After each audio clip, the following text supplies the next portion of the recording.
Hello बच्चों, आप देख रहे हैं द इजी कॉन्सेप्ट। और आज से हम एक सीरीज शुरू करने जा रहे हैं जो 2026 के एग्जाम के लिए बहुत ही जरूरी है।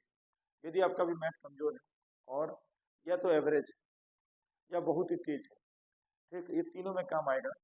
यदि आप क्लास 10 का 2026 में एग्जाम देंगे तो मैं लेके आ रहा हूँ ऑब्जेक्टिव का सीरीज, और पूरा ये 15 चैप्टर पर रहेगा। और मैं पहले वही चैप्टर कराऊंगा जो इम्पोर्टेंट है, जिससे ज्यादा क्वेश्चन पूछा जाता है। तो यदि आप इतना देख लेते हैं तो 50 में 50 आपका कहीं नहीं जाने वाला है। चलिए शुरू करते हैं हम आज का अपना वीडियो। वीडियो पसंद आए तो वीडियो को लाइक भी करिए, चैनल को सब्सक्राइब भी करिए और दोस्तों को शेयर भी करिए। तो हमारा जो आज चैप्टर शुरू होने वाला है ये है वास्तविक संख्या, रियल नंबर। क्वेश्चन क्या है? तो क्वेश्चन है, यदि भाग एल्गोरिथम ए बराबर बी क्यू प्लस आर में बी का मान 4, क्यू का मान 5 और आर का मान 1 हो तो ए का मान क्या होगा? किसका मान बताना है? ए का मान बताना है। किसमें? तब देखिए ए बराबर बी क्यू प्लस आर, तो ये है तो ए। बी का मान कितना दिया है? तो देखिए 4, बी के ऊपर रख देंगे 4, इन दोनों के बीच में कुछ नहीं तो गुणा है, तो गुणा लगा देंगे। क्यू का मान 5 है प्लस आर का मान 1 है, तो इसको सॉल्व कर देंगे। 4 5 20 जोड़ 1 21, यानी इसका आंसर क्या हो जाएगा? 21। ए का मान क्या आ जाएगा? 21। चलिए नेक्स्ट क्वेश्चन पर देखते हैं हम लोग। यदि भाग एल्गोरिथम ए बराबर B Q plus R, B बराबर 73, क्यू बराबर 34, आर का मान 23, तो एक और बताइए। सेम सवाल है। बी के जगह पर 73 रख दीजिए, रख दिया मैंने। ए का मान चाहिए हमको, बीच में कुछ नहीं तो गुणा है। क्यू का मान चाहिए 34 प्लस आर का मान 23, इन दोनों गुणा करिए, तो गुणा करते हैं।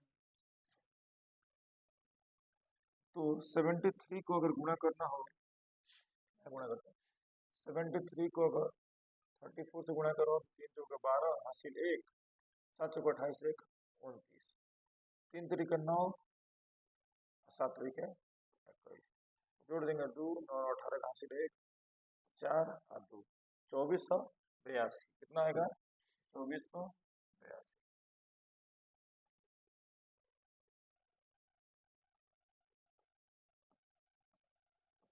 प्लस 3, इन दोनों को जोड़ दिए 2 3 5 और 8 2 10 हासिल 1, 24 1 25, तो 2505, यानी 2505। इसका सही आंसर हो जाएगा बी।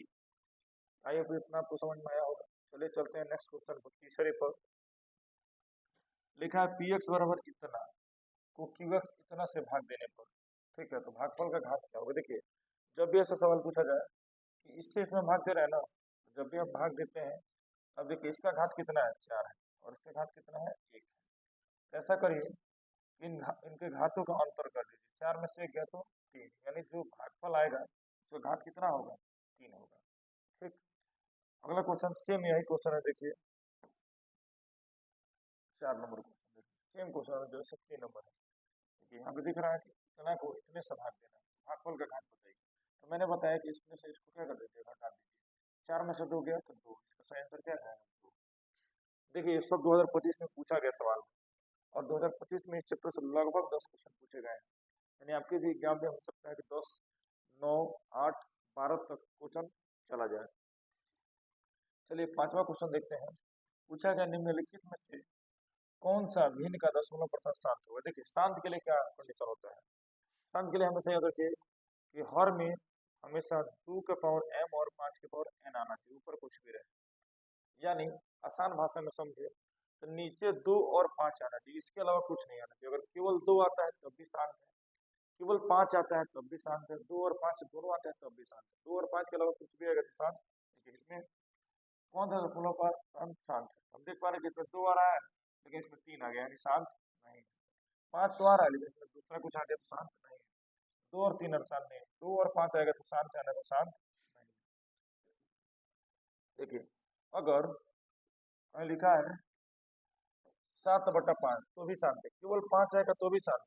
मैंने लिखा है 7/2 तो वो शांत है, और क्या लिखा है 7/2 गुणे 5 तो वो शांत है। इनके अलावा कुछ नहीं आना चाहिए। 2 और 5 आ गया, 7 आ गया नीचे, अब हो गया शांत। क्या हो गया? सॉरी, कट जाएगा ना। तो देखिए, तो हमको ये समझ में आया कि अगर 2 आता है तब भी शांत, 5 आता है तब भी शांत, 2 और 5 दोनों आता है 24 आता है। इसके अलावा कुछ भी आएगा तो आसान हो जाएगा। चलिए चलते हैं 6 नंबर क्वेश्चन पे।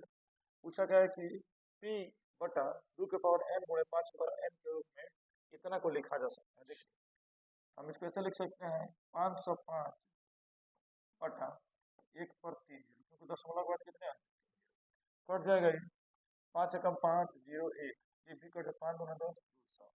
अब तो कटेगा नहीं, इसका गुणनखंड तोड़ देते हैं। ऊपर तो 1 से 1 आएगा, देखिए सबके ऑप्शन में 1 से 1 है। नीचे वाला 200 का गुणनखंड तोड़ दीजिए, ये हो जाएगा 100 बार में कटेगा 50 25 5 और 5, यानी 2 का पावर 3 और 5 के पावर 2, 2 के पावर 3 और 5 के पावर 2 कह दिया है, इसका ऑप्शन नंबर डी सही हो जाएगा। चलिए आगे लिखा है यदि 3n रूप का हो, यदि p 3n रूप का हो और q इतना रूप का हो, मैंने p का जगह आपको लिखना है 3 के पावर n, क्योंकि p कितना दिया 3n के रूप में, और q दिया है 6 के पावर n गुणे 5 के पावर n। अब देख पा रहे 3 दूना 6, यानी ऊपर आएगा कौन सी 1 के पावर n और बटा 2 के पावर n गुणे 5 के पावर n, यानी नीचे क्या आ रहा है 2 और 5 आ रहा है, और 2 और 5 आएगा तो शांत है। अभी मैंने आपको बताया था क्या हो जाएगा, शांत हो जाएगा। आगे प्रथम 10 विषम संख्याओं का माध्य बताइए। देखिए जब भी पूछे तो प्रथम 10 विषम संख्याओं का माध्य, प्रथम 5 विषम संख्याओं का माध्य, तो विषम संख्याओं का माध्य का जो योग का फॉर्मूला होता है वो होता है n स्क्वायर। क्या होता है n स्क्वायर, यानी प्रथम 10 पूछा गया है ना, तो 10 के n का मान कितना है 10, 10 का स्क्वायर कितना हो जाएगा 100। और पूछा तो प्रथम 20, तो 20 का स्क्वायर कर देते, प्रथम 15 विषम संख्याओं का योग, तो 15 का स्क्वायर कर देंगे, जिसका प्रथम जितना विषम संख्याओं का योग पूछेगा उसका क्या कर देंगे हम स्क्वायर कर देंगे। चलिए आगे पूछा गया बताइए कौन सी संख्या है, 64 का वर्गमूल होता है 8, 81 का वर्गमूल होता है 9 प्लस 8 प्लस 16 का वर्गमूल 4 और 9 का वर्गमूल 3, यानी सभी ये परमेय संख्या है। क्या है परमेय। देखिए परमेय और परमेय पहचानने के एकदम आसान, जो भी संख्या रूट में लिखी है ज्यादातर अपरमेय होती है, बस उसका वर्गमूल नहीं होना चाहिए, जिसमें 3 का वर्गमूल नहीं होता तो अपरमेय, 13 का वर्गमूल नहीं तो अपरिमेय, लेकिन 36 का वर्गमूल होता है यानी 6 हो जाएगा यानी परिमेय, 15 का वर्गमूल नहीं होता तो अपरिमेय, लेकिन 25 का वर्गमूल होता है तो परिमेय। टाइप आपको समझ में, जिसका वर्गमूल आप निकाल सकते हैं सब परिमेय। पूछा कि दो अपरिमेय संख्याएं दी हुई ये और ये, दोनों का बताइए गुणनफल क्या होगा। गुणा करेंगे हमको पता चलेगा कि क्या है। देखिए तो लिखा क्या है, क्या यहाँ बना देते हैं, गुणा करना है 3 जोड़ रूट 6, गुणा कर देना है किससे 3 माइनस रूट 5 से।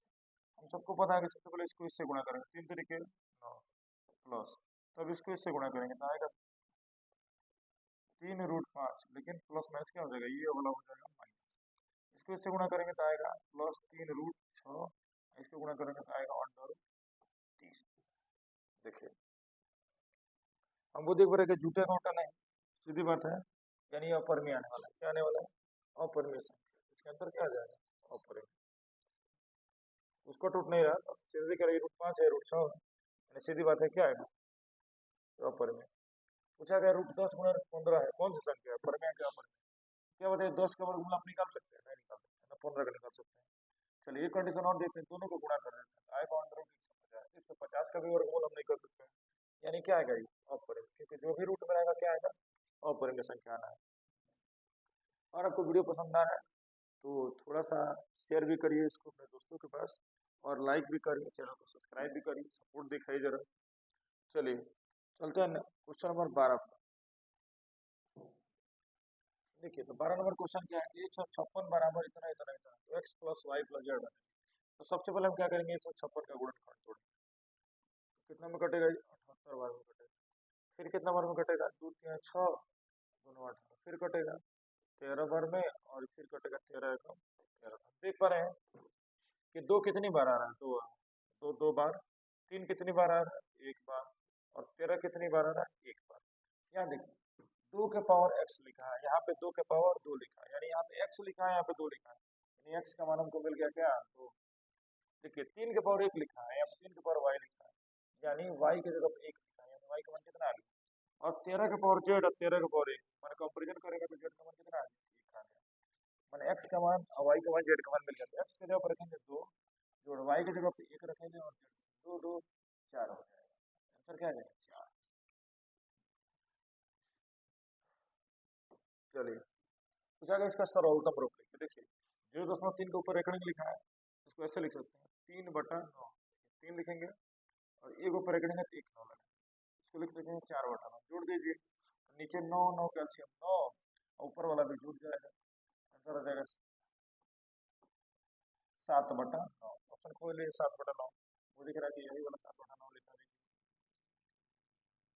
चलिए चलते हैं क्वेश्चन नंबर 14 पर। पूछा गया यदि Q एक धनात्मक पूर्णांक है तो निम्नलिखित में से कौन धनात्मक विषम पूर्णांक है? विषम खोजना है। देखिए एक सेकंड में आपको बताते हैं, लास्ट वाला ये आप देखना, आपको बताइए कौन इसमें विषम है। तो 2 भी सम है, 4 भी सम है और 6 भी सम है, तो खोजना है विषम, एक विषम है, यानी यही वाला आंसर सही होगा। चलिए आगे क्वेश्चन देखेंगे। यदि दो संख्याओं का मौसा इतना है और लसा इतना है तो संख्याओं का गुणनफल होता है। देखिए हम सबको पता है कि संख्याओं का गुणनफल यानी पहली संख्या ए हो और दूसरी संख्या बी हो, संख्याओं का गुणनफल बराबर होता है एलसीएम गुणे एचसीएफ। संख्याओं का गुणनफल यानी ए गुणे बी निकालना हमको, और एलसीएम कितना है तो 50 और एचसीएफ कितना है तो 25, गुणा कर देंगे 25 25 125 यानी 1250, यानी ऑप्शन नंबर ए। चलिए स्क्रीनशॉट लेते रहिए या उतारते रहिए, ठीक। या तो ये क्वेश्चन आप इतना अगर कर लेते हैं तो एग्जाम एकदम 100% में जितना करा रहा हूँ उतना करके जाते हैं तो 50 में 50 आएगा। चलिए आगे क्वेश्चन पूछा गया कि दो लगातार विषम संख्याओं का मौसा क्या होता है। एक बार सोचिएगा, देखिए एक विषम संख्या 3 हो गया, एक विषम संख्या 5 हो गया, दोनों का मौसा कितना आने वाला? मौसा निकालना आपको आता है, छोटी संख्या से बड़ी संख्या भाग दे दीजिए। 3 एकम 3 3 2 एकम 2 2 1 गुना 2 यानी एचसीएफ कितना आ गया? 1। आप हमेशा पाएंगे कि दो विषम संख्याओं का मौसा लगातार होना चाहिए, ठीक। लगातार विषम संख्याओं का जब मौसा आता है 1 आता है, लगातार विषम संख्याओं का मौसा 1 आता है, लगातार सम संख्याओं का मौसा 2 आता है। देखिए लगातार विषम संख्याओं का मौसा 1, लगातार संख्याओं का मौसा 1, लगातार अभाज्य संख्याओं का मौसा 1 और लगातार सम संख्याओं का मौसा 2, लगातार विषम संख्याओं को भी मौसा 1, लगातार संख्याओं को भी मौसा 1 और लगातार अभाज्य संख्याओं को मौसा 1 और बस लगातार विषम सम संख्याओं का मौसा 2 होता है। इसका सही आंसर क्या होगा? 1 होगा।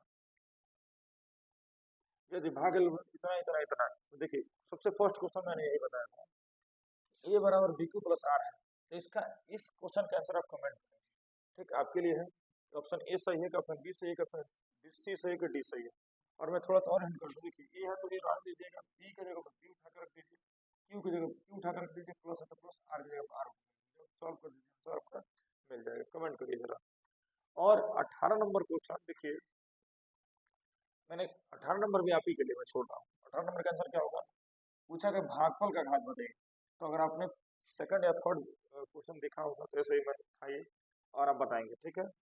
चलिए और नेक्स्ट नंबर मैं बताया था, पूछा गया px बटा qx का घात बताए। देखिए इसका मतलब ही भागे होगा, px में आपको किससे भाग देना? qx से। जब भी भागफल का घात निकालना हो तो इसमें से इसको घटा दीजिए, 4 में से 2 गया तो 2 आंसर आ जाएगा, ठीक। यदि 140 बराबर 2x इतना दिया हो